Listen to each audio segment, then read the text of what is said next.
Welcome to Accelerate OC, the only show focused on the people leading innovation in Orange County. Join our host, Kerry Ransom, in his conversations with the trendsetters, entrepreneurs, investors, and leaders here, because it's time to Accelerate OC.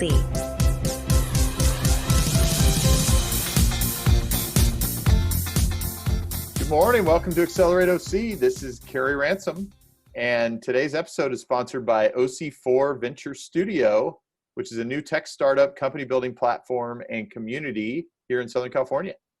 There are a number of amazing founders already in the studio, and if you're looking for help with your startup or opportunities to work with the next generation of high growth companies or want to be part of the startup community here, go to oc4v.com to learn more.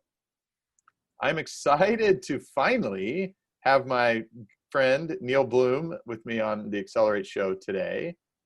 Before we get to hear from him, though, let me tell you a little bit about Neal, as he has had a very illustrative career. He is currently the CEO of Rising Tide Partners, which is a PR and communications firm in San Diego. And he's also the founder of Fresh Brewed Tech, which publishes both a newsletter and a podcast about all things tech in San Diego. He also launched a similar version of that called Fresh Squeeze to cover all things tech in Orange County. And I appreciate him greatly for trying to bring some coverage and order to everything that's going on around here. He's a successful entrepreneur as well. He co-founded an edtech talent and learning management platform called Portfolium, which was acquired by a larger company called Instructure a few years ago. And prior to that, he worked in the space industry for a leading manufacturer and coordinated their work with a main client that they had that many of you have probably heard of called NASA. He's an active investor in startups. He does it through Tech Coast Angels down in San Diego, as well as a number of his own efforts. He's taught courses on entrepreneurship at UC San Diego as well. He's a key fixture down in the San Diego startup scene. We'll have a lot to talk about today and compare notes. Neal, thank you for joining me on the Accelerate Show today.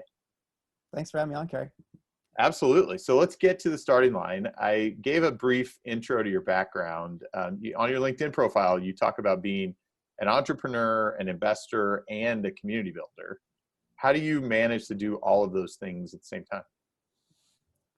For me, it was a struggle to figure out how to think about three different roles in the community that I needed to. And it took a while to realize they all play together. So I find now that having a startup called Fresh Brewed Tech, which is a media company, is all about connecting people. You know, it helps me a little bit not have as many coffee meetings with one-on-one, because I say, I'm going to put it all on a blog, and here are the notes that everyone needs to get connected. So for me, it was a bit of a systems approach to being efficient. You can only drink so much coffee, right? Exactly. I'm caffeine sensitive. I only do decaf really anyway. And investing just came naturally as I started to meet so many community members. I had all these dots that said, wow, these people are really doing well. And over time, I'm getting to know them. I'd love to be along for the ride too. And so naturally, when I could, I just asked them, could I invest in you? So the pieces all came together.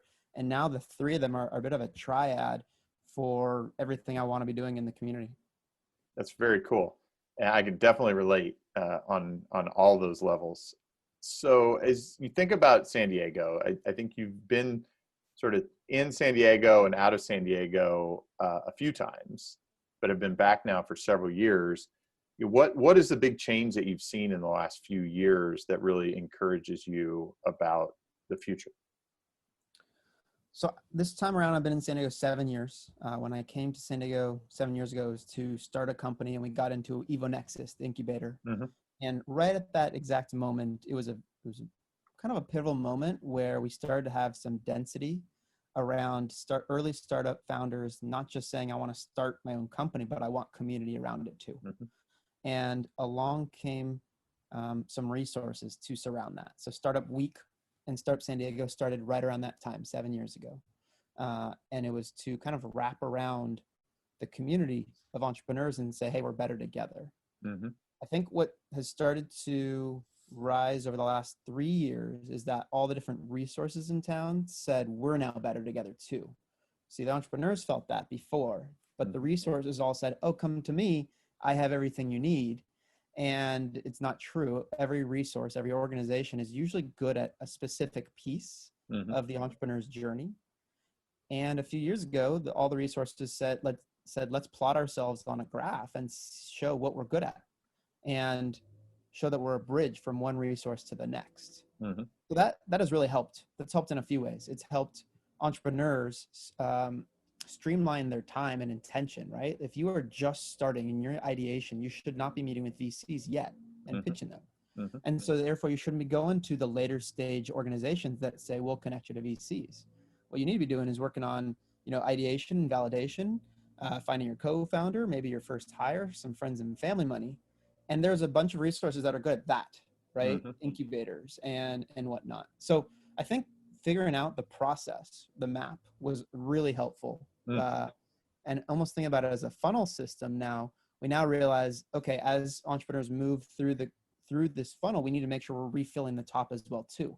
And I don't think we focused on that 7 years ago. We just said, let's help this cohort right now, and let's continue to help them mature. But then we forgot, oh wait, every year we need that. We need to make sure we are filling that too. So I think just that awareness was really helpful for building and growing an ecosystem.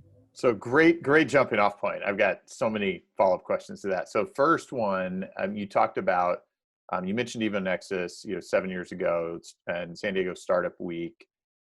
What is it that enabled those, what I invariably would call collisions to happen? One of the things that I think Southern California has always suffered a bit from is how spread out it is, that there aren't necessarily these centers of gravity. There've been an increased number, for example, in LA and Silicon Beach, but that's now expanded into other areas downtown and others as well. But what really catalyzed those sense of collisions in San Diego, and what does that look like today? If I'm a founder, where am I going to run into people? Yeah, it's a good question. It's changed because of COVID, but it's all about finding your community. And I think 7 years ago, it was a physical presence that needed to be found. You needed to see everyone around you. And so that really, I think, started in the downtown San Diego EvoNexus office, which hosted events, honestly, multiple times a day. And you had not just 30 companies sitting there, but you had also people coming off the street to see 30 companies all at once and bring their ideas into. So that was the start. That was a little bit of the beginning, I think, of what I saw in San Diego. And what Startup Week came from was a very grassroots effort where entrepreneurs said, we need to be in charge of our own destiny too, and created San Diego Startup Week. And really in the beginning, it was just, let's take 10 existing events that already happen, 10 meetups, and let's make them coincide physically over 2-3 days. And with that, we will naturally produce density. And that was it. It was 200 people, 10 events in 2013. But something sparked immediately there. It was definitely this feeling of, wow, for us, by us. So it's always been like entrepreneurs leading, which I think if I'm a student of Brad Feld. Yeah, exactly. I've got his book on my desk. Yeah. The new one, at least. Yes. Yeah. I'd say we nailed it. Right. And so we created a nonprofit eventually around that called Startup San Diego, where I don't know if entrepreneurs should be running a nonprofit, but that's what's going on. And what we feel is the voice of the community, the voice of the entrepreneur is really the most important piece there. It takes a lot for an entrepreneur to also give their time beyond their own company. And so I think what we've also found is that if you are just getting through one door, you need to look behind you and say, who can I bring right back with me, and not wait till you have this big, giant, successful exit 10 years later. So all those little pieces have come together, and it's now that we've shown that works, we don't have to do it physically. We've shown that you can have online communities. You can have a Slack group with 2,800 people in it where people know to ask for help. You can have online mentor sessions now, right? Where people can sign up for 20-minute little office hours, and we can be anywhere in the world and help that out. But I think in the very beginning, we needed this feeling of like, there are others around me, this catharsis, right? And the best way to do that was to show up and be like, whoa, look there's 30 companies here, all grinding it out, all on their own journey, but realizing our journeys are very similar, right? We're all banging our heads against kind of the same wall. So I think it was important to have the physical piece in the beginning, but now I think we're better at understanding community and connecting with people virtually. So it's totally doable in the same thing. How does a new person join in and really get absorbed into that? That honestly is the hardest part, I think, is the onboarding piece. It's why I started Fresh Brewed Tech. It's almost like you need a concierge service for new founders or something, or new members of the community. Yeah. And that's what Startup San Diego has evolved into. It's kind of this front door where you start there and you get oriented. You say, here's where I am at my stage in my journey. Where do I go now? And that's what Startup San Diego honestly only wants to be, is a shepherd to other organizations or other communities, because it takes a full-time role. I mean, we really need community managers. And I think that's an undervalued role, is the community manager, the person who really is that concierge that says, welcome. We're glad you're here.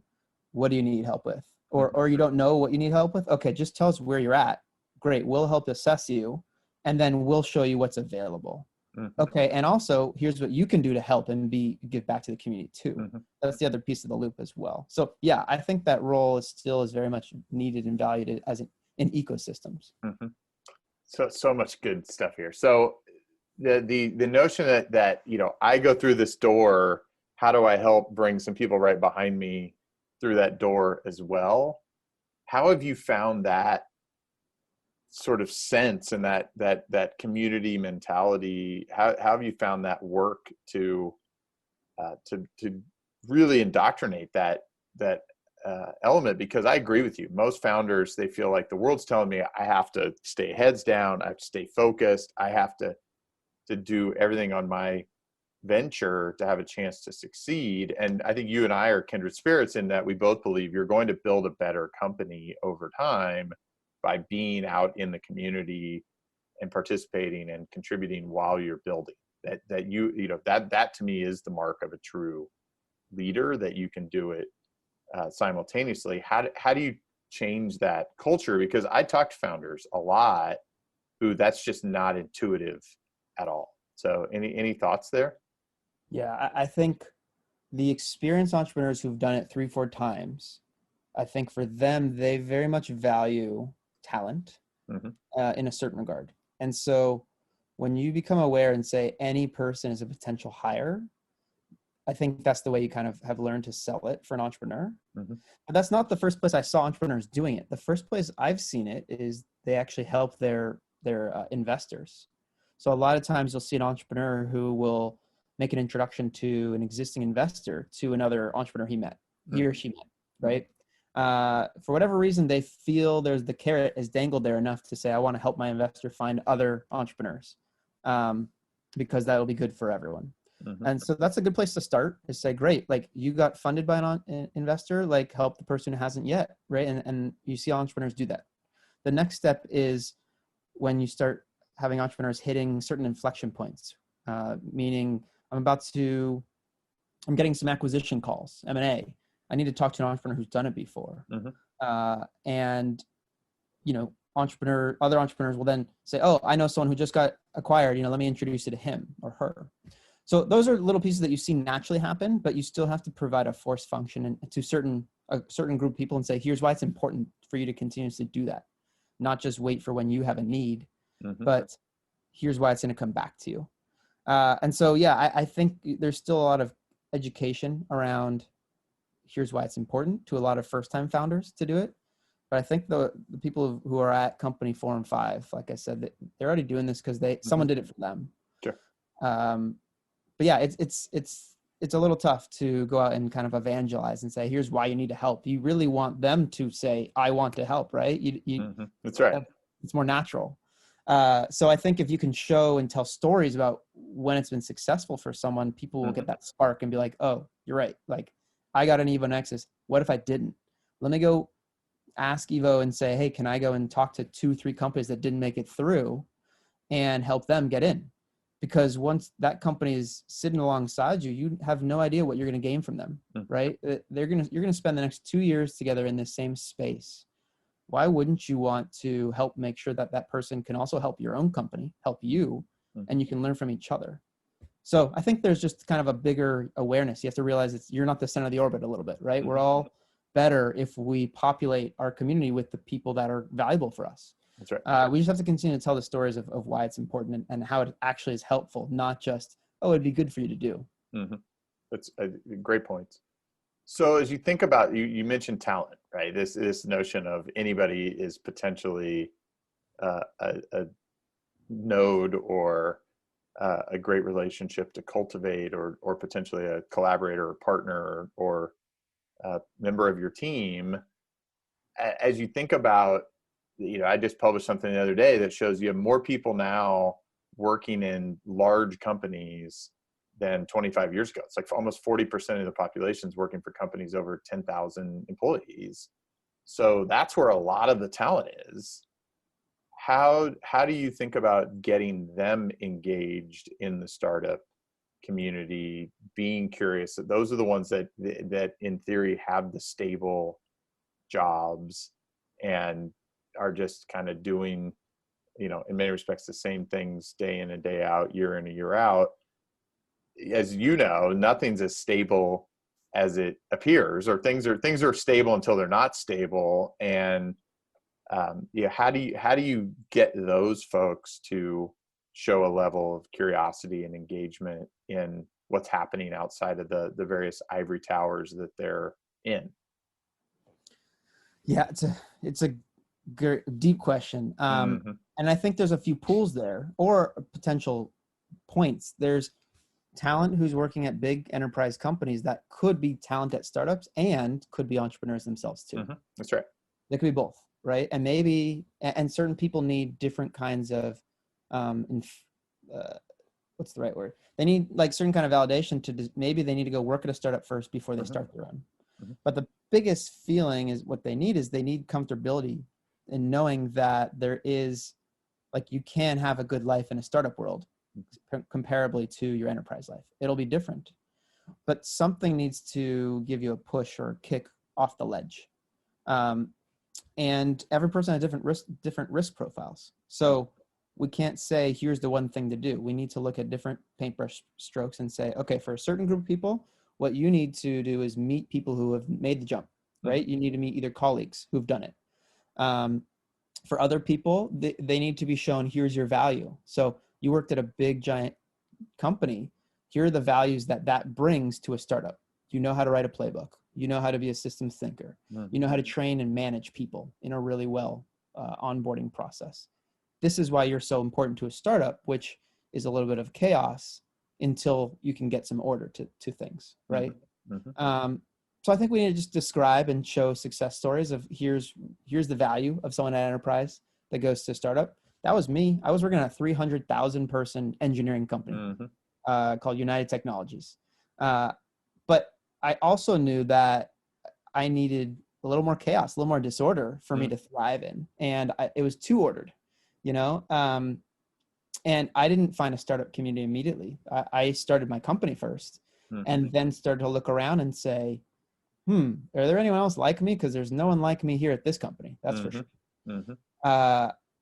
And I think if I would have learned, even if I just would have gone online and be like, how to find entrepreneurs in your own community, I would have probably started my own company differently.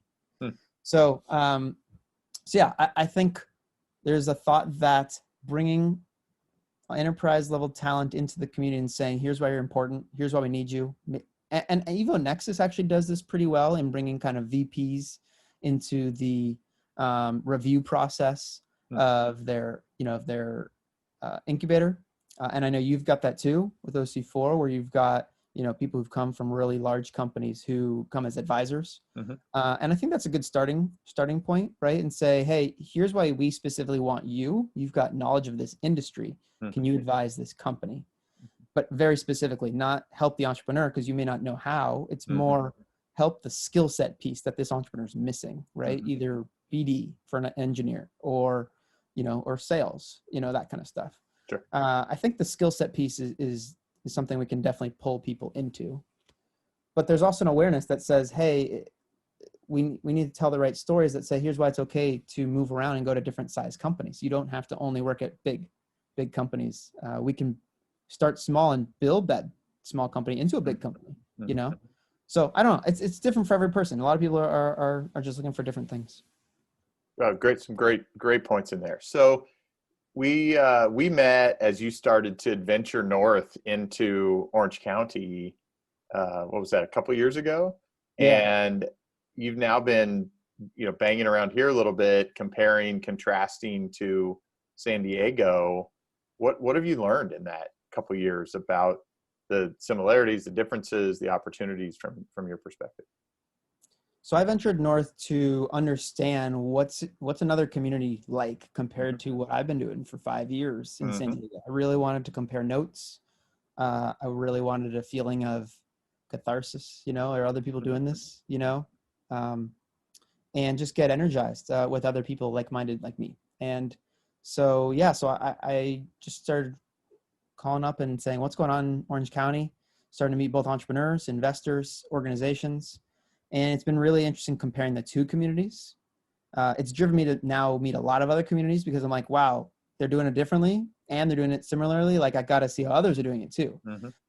But Orange County specifically has been really interesting for me. Orange County has this cloak of being under LA many times, right? I mean, even actually as a government Sure. accountability, Recognized, yes. yeah, as an MSA, it is actually part of LA. It is, Yes. Long Beach, Santa Ana, and Los Angeles or whatever. Mm-hmm. So I was fascinated by that because San Diego was the same. I thought San Diego was already under that cloak of SoCal, but I didn't realize how much more OC was tucked in, but also wanted to be different and wanted to be unique and had a lot of uniqueness for its own, its own universities, its own great enterprise companies, and capital. The part that I think I dug into the most was that there was capital. And I was coming from a community in San Diego that did not have capital, did not have local capital investing in local companies. Well, there's some biotech and mostly pharma, but not on the tech side. We didn't have, the Co-Fund and Okapi and all these other ones, that I learned about 2 years ago. So for me, that was interesting, was just like understanding how does local capital play into local companies. And in that same time frame, Tech Goes Angels throughout Southern California started to raise their own funds too, in San Diego, Orange County, and then LA. So it was great to see progress there as well. But I think the Cove was the biggest mind-blown moment for me to see that a university invested in this nexus of off-campus and on-campus, saying we don't believe that the university is the ivory tower. We want to bring it to the community. And I spent a lot of time there because of that, and I'd love for that model to be duplicated in other communities, though I haven't seen it too much yet, to be honest. So yeah, it's been really fascinating to watch it and just get excited about that. I think in certain veins, Orange County has maybe more successes and therefore has created more capital, but doesn't have as many early stage resources and early stage cheerleaders to help people get off the ground to get to that success point as San Diego, as I've seen. Yeah, so those are some of the similarities I've seen. I think the proximity to LA has helped a lot for Orange County, to being able to go there and get resources and capital, but it also has pulled away people from looking at what can I do in my own community? I might as well go to LA. No, like let's start and duplicate whatever's happening in Venice. Let's take what works for Orange County and layer that in, throughout our county community too. And I think that part is a little tough to break still as well, building a unique community. But I think having, physical places that are doing it is what's starting to work. People saying, I know to come to OC4, monthly for Carrie's, events.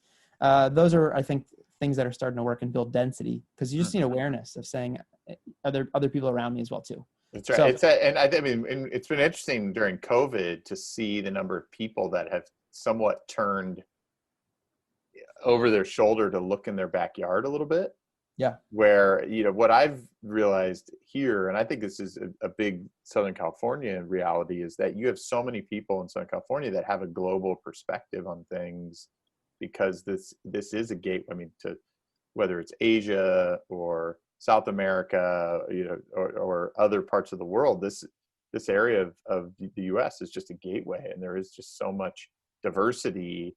I'm amazed all the time at how many people will say things like, I have more contacts in Hong Kong than I have in my neighborhood, or I know more people in New York than I know in Newport Beach, or or something. It's remarkable. But I think COVID has caused some people to sort of look inward, if you want to call it that, and say, wait, there's a lot of interesting people here in my community. How do I really cultivate that as well? Because for a long time in this country, community was one of the core 4 pillars of really a happy life and a fulfilled life. And I think that's been one of the ones that's really broken down in many places. And maybe this is one of the silver linings that people will start to reinvest back into where they physically live, because that is where we spend most of our time.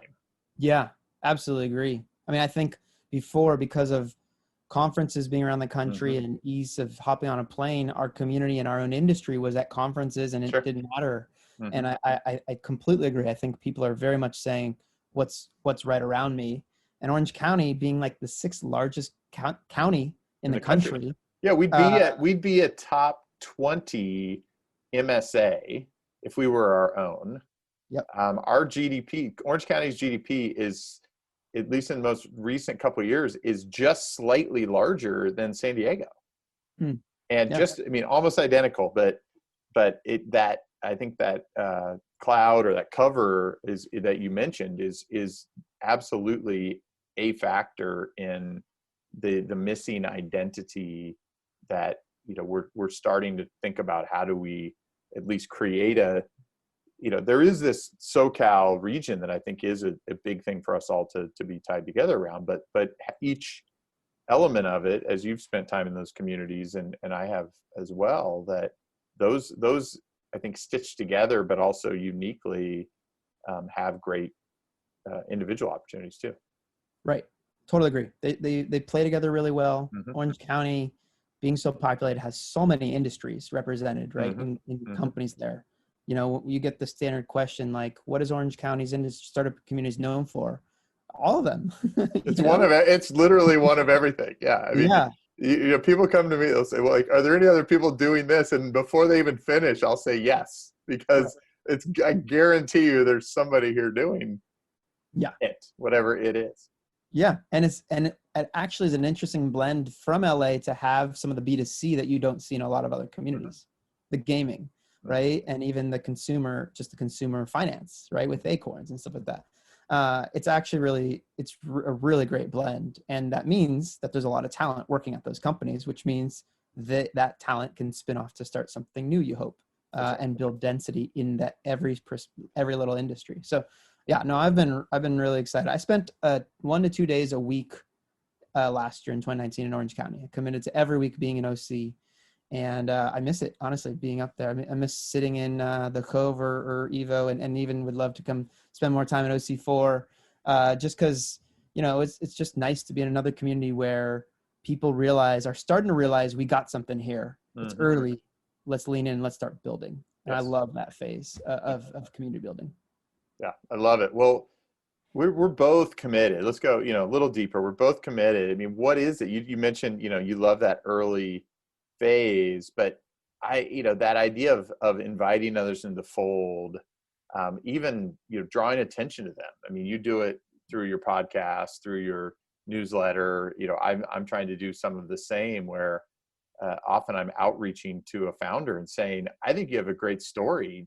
Here's a platform for you to tell it, connecting people to know each other. What is it about all those things that you really draw fulfillment from?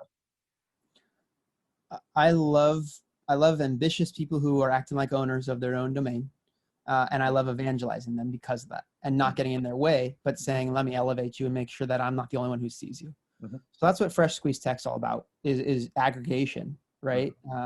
And saying, here, send us your news, send us anything you're proud of. We want to make sure more people know than just me or your LinkedIn feed, right? If 500 LinkedIn feed sees this, great, right? So I like that part. I think it's actually hard to find evangelists who will evangelize others, kind of carte blanche. But I think that is a gift of a good community builder, that you and I have, is that we will promote others kind of with no agenda, more just so that we know that others will know about them too. There is selfishly the little pieces that, like, if I'm the only person that can help you, like, it's going to take a lot of my time and my time's valuable too. Right. So I need to make sure the whole community can help you. And so that part is why I do it as well. Right. The knowledge can't be lost in my brain. It's got to get unlocked, and many people have to know about this person of what they're doing. That's right. But we need more people. I'm still unlocking, like, what makes someone an amplifier, like what makes someone consume content and say, oh, that's really cool. What makes you share that? What makes you say, I have to tell people about this? I'm still missing that link there, and I'm learning, trying to figure out that part, because if we all become not just consumers, but amplifiers, we're going to raise this even quicker. Yes. And get the voices out. So, and it has to be authentic, right? I mean, this like gamification element of it is not, I think, for you and I, at least I don't want to put words in your mouth if it's not true, but I think, we want it to be real and legitimate. I mean, I try to do my part, at least, to say, I'm going to vet it enough that I feel like if I'm going to amplify it, I'm a supporter, right? I mean, I think that's often, similarly, why I end up writing checks and investing into companies, because I feel like if I can't put my own money in, it's hard for me to really promote others to do so, or I'm going to be a lot more convicted to encourage others to do so as well. Totally agree. Though that it brings up an interesting point. We can't write a check into everyone. I know. I wish I could. I'm sure you've had that feeling as well. Totally. But we also have to draw that line where just because we're promoting people doesn't mean we've invested in them, and vice versa, though. That's right. The people we've invested in, so there's that is an interesting dichotomy. And so you sometimes feel like we're wearing different hats at different times. Yes, you can't wear every hat at the exact moment, right? I can't put everyone in my newsletter and say, I fully back this person, but I am proud of what they're building, and this community should know, and they're going to find their own sub communities because I've amplified them, and that's got to be good for Orange County. Yes.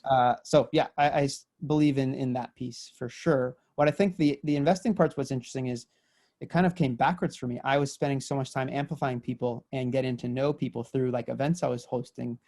I saw my own natural data points that said, okay, I've now seen you 3 times in 3 quarters. I'm seeing you're tracking up and to the right. How can I invest? How can I be involved? Right. So for me, it's talent spotting as well, is what's helped is like looking at talent that's good for me, for my own business, for me to back, or talent that should be connected with this company. How do I help connect you? Because, it's all about that. So a big part is just kind of learning to be a good talent spotter. Yes. Which I think is what all investors and really our CEOs need to learn to be, right? If we're writing you a check, we're expecting that money to go into hiring the best person possible. That's right. I got to tell you a great story. So a friend of mine who I had on Accelerate show last year, she sent me a note. So at least filtering it down a little bit, but she sent me a note last week from one of her new hires who, in the process of deciding whether to join or not, tracked down this podcast, listened to it, and was so inspired by her that he agreed to join and was super excited, and even expressed his gratitude for that being out there for him to listen to. Right. And so like, that is all I need, right? Like I said, well, that keeps me going for quite a while. Absolutely. No, this is great. Keep doing what you're doing. I love these, that you have these conversations week in, week out. So and I've now quick, also, I've invested in people who I met for the first time, having them on the podcast. It's a great time for them to not realize I'm, vetting them to a certain regard. Right. That's right. And then follow up and then get to write a check afterwards too. So yeah, it's a great vehicle. Thanks, Kerry, for what you're doing. That's awesome. No, same thing. I think it's, I get inspired by you doing the same thing. So we're in it together. Right. Totally. So with everything going on right now, I mean, I feel like that you've got a group of people for sure that are just sort of like gripping and holding on and saying, I just need to wait it out.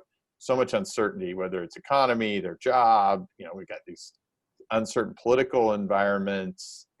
What are you saying to startups or entrepreneurs or others right now to just sort of orient them to how they should be thinking? It's been phases during COVID already. I would say in the beginning month to 2 months, it was like very capital kind of conversations, right? It was very much saying people were scrambling to say, I need a raise now if I'm going to survive this, or I'm not, because immediately businesses were impacted. So they had to make, kind of longer term decisions. And so you've seen that widen even more. You've seen the divergence of companies doing really well or companies not doing well. And at this point, if they aren't doing well, like, I think they've probably shut potentially, or no, they will be. And so what I'm doing to talk to founders is help them figure out, kind of, for the ones who aren't doing well, let's start having conversations around what is next for you already. Is there M&A? Can we introduce you to a bunch of people who can help tell you about how to wind down, shut down, or sell, or acqui-hire? If you're super early, acqui-hire is still absolutely an option. So there's definitely a bulk of that we're spending time on. There's the groups that are doing really well and saying, and getting a little wild eye and saying, should we go raise a bunch of capital now and probably accelerate what we were doing? And so we're having the kind of bringing them down to earth conversations to say, this environment is not forever, but maybe the industry you're in is. If you are in kind of a new virtual meeting space, like, you may have something that will never slow down, for sure. So it's kind of a grounding for everyone. I think everyone's feeling a little manic, a little still like, on edge. But for the talent that is interested in starting, or maybe have started and shut down and start the next, it's a really interesting time right now. It's very much like I have a little bit more time. I can control my own destiny because I'm home and I'm not commuting. What can I be doing incrementally to start validating an idea? And how do we spark that? And how do we go and test that and say, here's your pool, your audience. How could you do that virtually without doing it physically, maybe? So there's kind of 3 different buckets that I'm seeing of the groups that we're helping out a lot and having a lot of conversations with. The other whole area is the people who are physically moving. They're moving from the Bay or somewhere else, but a lot from the Bay right now. Well, that gets back to that, like, onboarding. There have been some people I had a conversation yesterday with someone who's been here for a while and realizing, I really like it here, but I don't know anybody here yet. And so it's that whole, how do you create that onboarding opportunity? And I'm finding a lot of those are starting from Twitter. A lot of people are saying, new from SF, just landed in Newport Beach, anyone else around, kind of thing, or even before, thinking of moving, going to spend 2 weeks here, 2 weeks there, 2 weeks there. And just joining in the Twitter conversation is enough to start, right? Just saying like, hey, SoCal local here, how can we help? Like, send a DM real quick that says, hey, love to give you 20 minutes of my time to help orient you on what's going on around you. So I'm finding Twitter is definitely like a starting point right now for a lot of people. It's because they're not showing up physically anywhere. So I'm spending a lot of time there and saying, get connected, and then tagging other people saying, hey, these 3 people also are here too. Did you know that? So that's kind of interesting, watching people move, and they're moving and they're staying with their company potentially, but they can move anywhere they want. Right. But now they want to be closer to family or whatever, the beach or something. So that's another chunk of people we're spending a good amount of time with and just helping them get integrated, because once we get back to physical events, we want them to come out, we want them to show up and feel immediately connected. So yeah, I love working with everyone right now, but it's definitely very manic still. Like, I've never been busier, and luckily I'm not driving. So the commute time's gone, but now I've filled up the drive time with calls. With others. That's right. Yeah. That's what I've found. I've done the exact same thing. Yeah. So as you think about, the next, if people here that listen to Accelerate Show are thinking, what can I do to be more of a connector, more of a community builder, more of a contributor? What suggestions would you have for them? So there's a few roles you have when you can give back to the community. There is quick kind of one-off conversations you can have where you can dispense some knowledge and help people either learn about an industry that they want to get into. And so you can do that in like an open office hours environment, giving an hour of your time, meet with 3 people, 20 minutes each, and just say, hey, happy to give information out about, you want to break into blank company or break into industry. I think startup founders always would love to learn more about how to break into big entities and big businesses. Another step is mentoring, and mentoring is a longer term commitment. Once you've done a few of those office hours where you will give 20 minutes to a few bunch of people, maybe after that you say, hey, I really liked one of those persons, and I will now dedicate, over a longer period of time, check-in points with that person. And it could be for something very specific, like someone just needs to learn how to they want to sell directly to, House, and you've worked at House for 3 years, like help them, right? Over a little bit of time, just give them advice or something like that. So mentorship is another piece. Another part is join one of the advisory boards for one of the organizations in town. And so help guide them and understand them and give light, but also be exposed to a bunch of either entrepreneurs or community members of that way. So join, the Cove, Evo Nexus's screening committee, one of those where you can, give back, but also learn about what's going on in their respective community. And those are kind of the main things that come to mind. I think those are easy things to do without overcommitting yourself, but at the same time, you'll give information while also learning about a new community that you didn't think existed. So yeah, those are very good. Those are great actionable points. So very good. How do you keep yourself sharp and keep yourself on the front edge of things? It's talent spotting. I look for the people who are the best at or the smartest at what I don't know, and I try to learn from them. Some of that involves there's two areas. One, there's people who've done it many, many times, and I love obviously gleaning from them, and they've been at it for a while. And then there's the people who are solely focused on learning it right now. So for me, this area, maybe angel investing, I want to go learn at who is 100% full-time angel investor right now, and is doing it doing way more cycles than I am, because for me, it's a bit part-time. So I want to go and like glide from them, almost be like a what do they call a pilot fish alongside a shark. I learned that actually expression from Howard Lindzen, where, you want to find the bigger fish and swim with them, and you'll catch some scraps, right? You'll learn from them. So there's a bit of that, and you can do that digitally. You can do that in person. You can do that through your network, asking people, I'm looking for the big fish in the blank. There's a multitude of ways, but you have to kind of learn also how you take in information. For me, it's very hands-on learning. I really only learn hands-on. I'm not good at gleaning from a course. I'm not a great student. I have to go and try it, bang my head against the wall, and figure out my own way forward.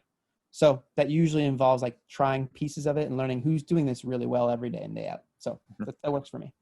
That's, I think, a great, again, piece of advice. So much good stuff in this discussion. So we're getting down to the end here, Neal. One of the things I always like to end with is that final, I mean, you've had so many, but that final piece of advice or key lesson that you've learned along the way. So if you were thinking about early entrepreneurs right now that are trying to figure out, how do I drive forward, what advice or lesson would you love to impart with them?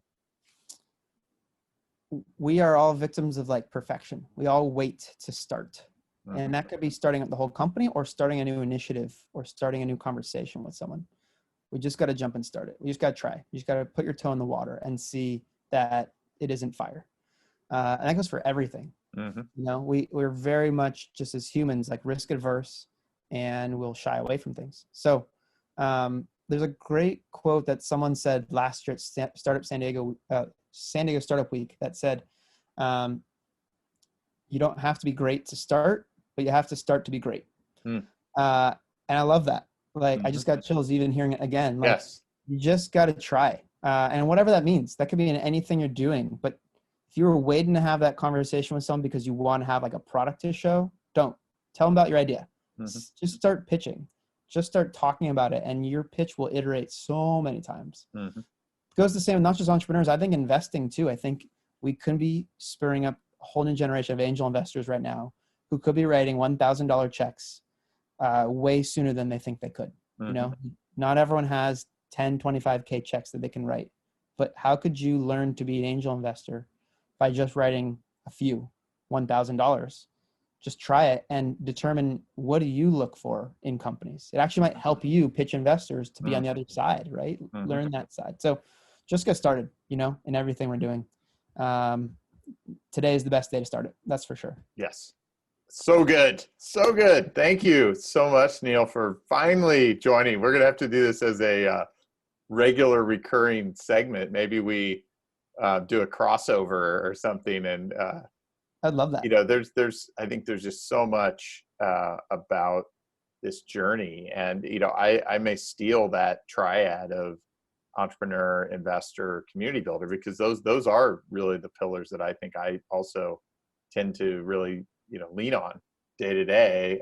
And so your perspective, your wisdom, so incredible, so valuable to me. So I thank you. If I'm the only one that listens to this, I am so grateful, but I know the community around Accelerate Show will greatly appreciate it as well. Thanks for coming up to Orange County and really investing here and sharing all the lessons and things that you've learned. And hopefully we can continue to invest into you as well. You're doing your part to accelerate around here. So thanks for all you do.